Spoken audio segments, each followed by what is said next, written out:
बच्चों सारणी की 5th एक्सरसाइज में आप पढ़ेंगे एडजॉइंट ऑफ मैट्रिक्स और इन्वर्स ऑफ मैट्रिक्स।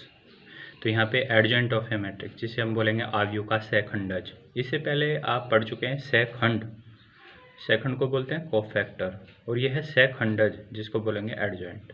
ठीक है, तो किसी आव्यूह ए के सेखंडज को एडजॉइंट ADJA ये लिख करके प्रदर्शित, इस तरीके से प्रदर्शित करेंगे। अगर ये लिखा है तो इसका मतलब है एडजॉइंट ए है। ये आपका एक आव्यूह दिया गया है, उसमें आपने थ्री ऑर्डर की एक मैट्रिक्स ले ली है, और ये आप जानते हैं कि किसी भी आव्यूह के एलिमेंट का, हर एक एलिमेंट का आप कोफैक्टर निकाल सकते हैं। तो मान लिया ये आपका स्मॉल a11 एलिमेंट है, इसके कोफैक्टर को हमने कैपिटल A11 से प्रदर्शित किया, तो इसका आप कोफैक्टर निकालेंगे A11। इसका कोफैक्टर निकाल के इसकी जगह रख दीजिएगा। इसका कोफैक्टर A12 का कोफैक्टर का कैपिटल A12, वो आप इसकी जगह ही रखें यहाँ पे। ठीक है, हर एक एलिमेंट का कोफैक्टर निकाल के उसी की जगह रख दीजिएगा। तो आपका जो आव्यूह A था उससे एक नया आव्यूह हमें मिल जाएगा, आव्यूह B। आप इसे कुछ भी और दूसरा नाम दे सकते हैं। अब B आव्यूह का ट्रांसपोज करिएगा। जो यहाँ B आव्यूह का ट्रांसपोज करेंगे तो जो रो है उनकी कॉलम बन जाएगी। तो B आव्यूह के ट्रांसपोज को ही एडजॉइंट ए बोलेंगे। तो याद रख लीजिए आपके एडजॉइंट ए आपका होगा B ट्रांसपोज। तो B ट्रांसपोज क्या है, B आपके पास आ चुका है। तो यहाँ पे आपने क्या किया, इसकी रो को कॉलम बनाएंगे। A11 A12 A13 हो जाएगा, A11 A12 A13 कॉलम बन गई। ये दूसरी रो है, इसकी दूसरी कॉलम ऐसे बना दीजिएगा। ये तीसरी रो की तीसरी कॉलम बना दीजिएगा, और इसी को आप कहेंगे adjoint A. Inverse of A matrix यानी आव्यूह का व्युत्क्रम। उल्टा माना ए एक वर्ग आव्यूह है, तब इसके इनवर्स को ए इनवर्स (1) प्रदर्शित करेंगे, क्योंकि इनवर्स के लिए आप पावर में -1 ही लगाते हो। और इसका फॉर्मूला होगा 1 डिटर्मिनेंट ए है 1 सारणी के, इनटू में होगा एडजॉइंट ए। यानी एडजॉइंट ए को आप यहाँ पे लिख सकते हैं, आप ऐसे भी लिख सकते हैं, एडजॉइंट ए अपॉन डिटर्मिनेंट ए। यानी किसी भी एडजॉइंट ए को उसके सारणी के से भाग करेंगे। विशेष बात ये रखनी है कि हमने यहाँ लिखा ए एक वर्ग आव्यूह है, तो यानी किसी स्क्वायर मैट्रिक्स, किसी वर्ग आव्यूह का ही आप इनवर्स निकाल सकते हैं। क्यों निकाल सकते हैं? क्योंकि इसके फॉर्मूले में सारणी के की ज़रूरत पड़ी है, और सारणी के केवल वर्ग आव्यूह का ही निकल सकता है। फॉर्मूला आपको ये याद रखना है कि इनवर्स इक्वल टू 1 सारणी के इंटू एडजॉइंट ए। इन दोनों को आप आसानी से अब निकाल सकते हैं। आपको एडजॉइंट ए भी बता दिया कैसे निकालना है, और सारणी के भी आपको पता है कैसे निकालना है। कुछ चीज़ें नोट कर लीजिएगा। एक वर्ग आव्यूह का ही हम इनवर्स ज्ञात कर सकते हैं, आपको बता दिया है। यदि सारणी के का मान 0 है तब हम उस वर्ग आव्यूह का इनवर्स ज्ञात नहीं कर सकते। क्यों? क्योंकि नीचे आप कोई मान 0 नहीं रख सकते। इसलिए अगर इसका मान 0 आ गया, सारणी के 0 है, इसका मतलब उसका इनवर्स नहीं निकाल सकते। उस आव्यूह को सिंगुलर मैट्रिक्स यानी अव्युत्क्रमणीय आव्यूह भी कहते हैं, और उस आव्यूह को एक नाम हम दे देते हैं। अगर किसी का सारणिक का मान 0 है, वो अव्युत्क्रमणीय यानी सिंगुलर मैट्रिक्स है। और यदि सारणी के का मान 0 नहीं है तो आप उसका इनवर्स ज्ञात कर सकते हैं, और उस आव्यूह का व्युत्क्रमणीय आव्यूह बोलेंगे। यानी ये हो जाएगी आपकी नॉन सिंगुलर मैट्रिक्स। ठीक है, नॉन सिंगुलर आव्यूह कहते हैं उसे, नॉन सिंगुलर मैट्रिक्स कहते हैं अगर सारणी के का मान 0 नहीं है, वो व्युत्क्रमणीय आव्यूह।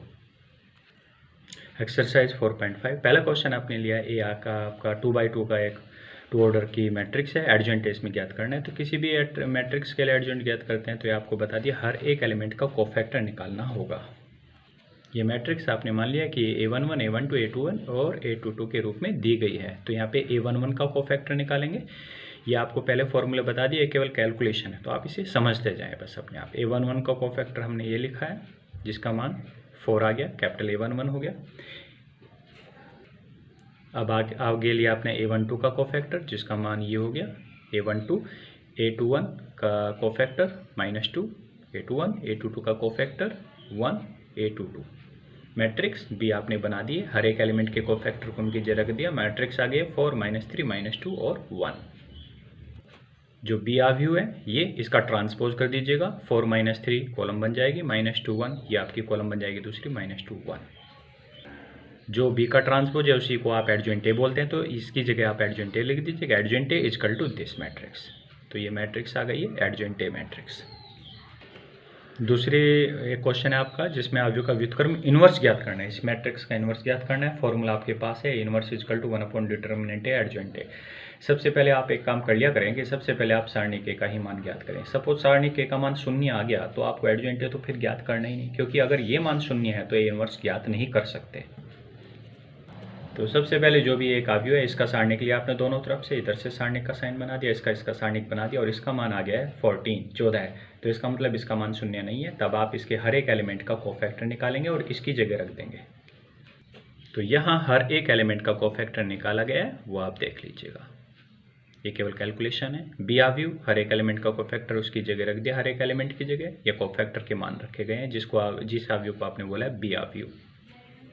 और अब आप इसका ट्रांसपोज कर दीजिएगा। 3 - 4 पहली कॉलम, 2 2 दूसरी कॉलम, तो ये आपका आ गया बी ट्रांसपोज 3 - 4 और 2 2। इसी को आप क्या कहेंगे एडजेंट है। तो ये एडजेंट का मान यहाँ आ गया। अब फॉर्मूला आपके पास है इनवर्स 1/, सारणी के एडजेंट है। अब सारणी के का मान तो 14 है, तो 1/14 और यहाँ पे एडजेंट है 3 2 - 4। अब इस 14 से 14 से आप हर एक एलिमेंट को डिवाइड कर सकते हो। तो ये लिखा जा सकता है 3/14, 2/14 - 4/14 और 2/14। यहाँ पे जो भी इसका और सिंपलेस्ट फॉर्म में ले सकते हैं तो वो ए इनवर्स का मान ये आ जाएगा। इसी प्रकार आप क्वेश्चन नंबर 9 में देखेंगे 3/3 का है अवयव और इसका भी इनवर्स ज्ञात करना है। तो इसके आपने एलिमेंट को इस फॉर्म में ले लिया है A11 A12 A13 एक ही फॉर्म में। सारणी के का मान ज्ञात कर लिया, दोनों तरफ सारणिक लगा दीजिएगा। सारणी के इसको आप पहली रो के अकॉर्डिंग इसका एक्सपेंशन कर रहे हैं तो ये एक मान आ गया। सारणी के इसको और हल करते चले गए तो सारणी के का मान आ गया -3। ठीक है, 0 नहीं है तो आप आगे का मान ज्ञात करिएगा। इसके बाद आप हर एक एलिमेंट का कोफैक्टर निकाल रहे हैं। तो यहाँ पे आपने A11 का कोफैक्टर निकाला -1, A12 का कोफैक्टर निकाला -4, A13 का कोफैक्टर 1, A21 का कोफैक्टर 5, A22 का कोफैक्टर 23, A23 का कोफैक्टर -11, A31 का कोफैक्टर 3, A32 का कोफैक्टर 12, A33 का कोफैक्टर -6 और हर एक एलिमेंट का कोफैक्टर जो निकाला वो हर एक एलिमेंट की जगह रख दीजिएगा, वो आ जाएगी मैट्रिक्स B। तो ये आपने कोफैक्टर रख दिए यहाँ पे और अब इसका ट्रांसपोज कर दीजिएगा। इसका ट्रांसपोज करेंगे तो आपका ये मैट्रिक्स आ गई है, ये आपका बी मैट्रिक्स और इसका ट्रांसपोज मैट्रिक्स है। इसी को आप क्या कहेंगे एडजेंट है। ये एडजेंट आ गया। ए इनवर्स का फॉर्मूला लगाएंगे जिसकी वैल्यू क्या होती है 1/डिटर्मिनेंट एडजेंट है। डिटर्मिनेंट ए का मान कितने हैं -3 और ये आपका एडजेंट ही हो गया। -3 से आप हर एक एलिमेंट को अंदर भाग कर सकते हैं जिसमें आपको ये अवयव प्राप्त हो जाएगा A inverse = this. Question number 13 में एक अवयव दिया है 2/2 का और उसके लिए आपको ये सिद्ध करना है कि ये इक्वेशन इस इक्वेशन का मान निकालें बराबर 0 होगा। लेकिन यहाँ से आपको इनवर्स भी ज्ञात करना है। तो सबसे पहले तो हम ये प्रूफ कर देंगे। तो यहाँ पे आई जो आइडेंटिटी मैट्रिक्स है वो 2 ऑर्डर की आएगी। ए अवयव आपका यही आएगा और ए को ए से मल्टीप्लाई करके यहाँ रखेंगे A² का मान। ए का अवयव यहाँ पे आपको दिया है तो ए को ए से मल्टीप्लाई करना है। यहाँ भी ए लिखा है, आपने ए को दोबारा से लिख लिया और ए को ए से मल्टीप्लाई आपने किया है। ये A² की वैल्यू आ गई। मल्टीप्लाई करना आपको पहले ही बता रखा है।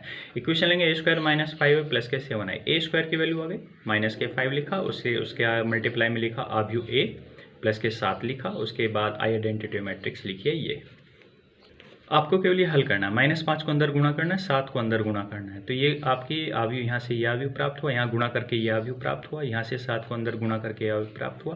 केवल इसको हल कर लीजिएगा। जैसे कि 8 है -15 कितना हो गया +7 और यहाँ पे ये 8 और -15 -7 और यहाँ +7 0, 5 - 5 0, ये भी 0। तो ये आपका एक 0 अवयव आ गया। यानी इक्वेशन आपके पास आ गया A² - 5 + 7i = 0। अब ऐसी समीकरण से आपको इनवर्स कैसे ज्ञात करना है। तो आपने ये समीकरण लिख लिया कि ये इस इक्वेशन का हमें पता चल गया कि इसका मान 0 है। इसी समीकरण को आप ए इनवर्स से गुणा करेंगे। ए इनवर्स से गुणा करेंगे, हर एक टर्म्स में गुणा हो जाएगी। A² A inverse 5 A inverse 7i A inverse = 0। A² A inverse तो ए हो जाएगा। A इनवर्स 1 होता है लेकिन 1 को मैट्रिक्स में आई लिखते हैं, identity matrix I × A inverse. यहाँ पे A इनवर्स आ गया = 0। यहाँ से 7 A इनवर्स का मान निकालेंगे जो उधर चला जाएगा 5i प्लस का और A माइनस का। ए इनवर्स का मान 7 A इनवर्स का मान ही ज्ञात कर लीजिए। तो 7 A इनवर्स का ही मान ज्ञात करेंगे तो ये क्या हो जाएगा आपका कि 5 × i माइनस ए की वैल्यू ये, तो 5 को गुणा करो माइनस को ये कर लीजिएगा। तो 5 से गुणा और माइनस ये, यानी आपने इसको हल करना है। ये हल होकर ये आ गया जिसका मान 7 A इनवर्स है। इनवर्स का मान क्या हो गया 1/7, 7 इधर आ जाएगा ना बटे में, तो 1/7 और ये अवयव आपका 7 से हर एक एलिमेंट को भाग करेंगे तो आपके पास ए इनवर्स का मान ये अवयव आ जाएगा। क्वेश्चन नंबर 14 में एक आव्यूह दिया है और ये बताया कि ये इक्वेशन बराबर 0 है, तो आपको ए और बी का मान ज्ञात करना है। नहीं, सिद्ध ये नहीं करना है कि इसका मान 0 है, ये तो आपको 0 के बराबर लेना है और स्मॉल ए स्मॉल बी का मान ज्ञात करना है। तो कैपिटल ए आपके यहाँ पे ए स्क्वायर चाहिए, तो ए को ए से गुणा करेंगे, जिसका मान ये आ गया आपके पास। उसके बाद आप इस समीकरण को लेके चलेंगे, ए स्क्वायर का मान रख लिया, स्मॉल ए बाहर है, कैपिटल ए आपका जो एक आव्यूह है वो रख लिया, बी रखेंगे यहाँ पे, और आई आइडेंटिटी मैट्रिक्स आएगी, बराबर में 0 आव्यूह लेंगे। अब गुणा करिएगा, ए को अंदर गुणा किया तो यह आव्यूह, बी को अंदर गुणा किया यह आव्यूह। अब ये तीनों आव्यूह प्लस में है, प्लस में करने के बाद यानी 11 को 3a से प्लस करना है, प्लस बी करना, तो 11 + 3a + b। 8 को 2a से प्लस करना है, 0 में प्लस करना, 8 + 2a, 4 + a, और यहाँ से 3 + a + b, जो किसके बराबर है 0 के। तो आप कंपेयर करेंगे, क्योंकि दो आव्यूह बराबर के साइन पे आए हुए हैं, बराबर के चिन्ह से आए हुए हैं, तो यानी ये एलिमेंट भी 0 के बराबर है,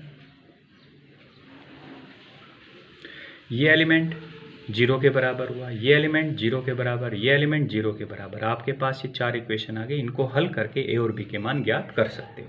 यहाँ लिखा है 3 से, समीकरण 3 से लिखा है आपने 4 + a = 0, a का मान -4 हो गया। समीकरण 4 है 3 + a + b = 0, a का मान -4 लिख दिया, तो ये हो गई समीकरण 3 -4 + b = 0, -1 + b = 0, b = 1। ये आपको a और b के मान प्राप्त हो गए।